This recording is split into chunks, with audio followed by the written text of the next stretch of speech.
আজকে একটা গুরুত্বপূর্ণ কথা বলবো। ওরে মা, কি স্পিড ব্রেকার! কথাটা হলো তোমার আর একটা স্পিড ব্রেকার। হ্যাঁ, যাই হোক, যেটা বলতেছিলাম আসলে গুরুত্বপূর্ণ কথাটা বলার আগে একটা কথা। ও মা, আর একটা স্পিড ব্রেকার তিনটা!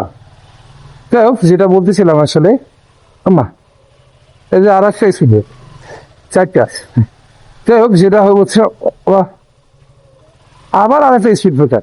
আর এইরকম স্পিড ব্রেকারের মধ্যে গুরুত্বপূর্ণ কথাটা কেমনে বলবো? যাই হোক, অবশেষে স্পিড ব্রেকার শেষ। এখন ব্যাপারটা হলো আর একটা স্পিড ব্রেকার হয় যা। এখন একটা গুরুত্বপূর্ণ বিষয়টা হলো যে আর একটা স্পিড ব্রেকার সাতটা। হ্যাঁ, আর যেটা বলছিলাম আসলে বর্তমানে একটা জিনিস আপনার সবচেয়ে বেশি খেয়াল রাখতে হবে, সেটা হলো সেই ব্যাপারটা নিয়ে আসলে আলোচনা করবো। ধর না, আর ইয়ে গেছে মুডটাই অফ হয়ে গেছে। এতগুলো স্পিড ব্রেকারের পরে আর কোনো মুড থাকে?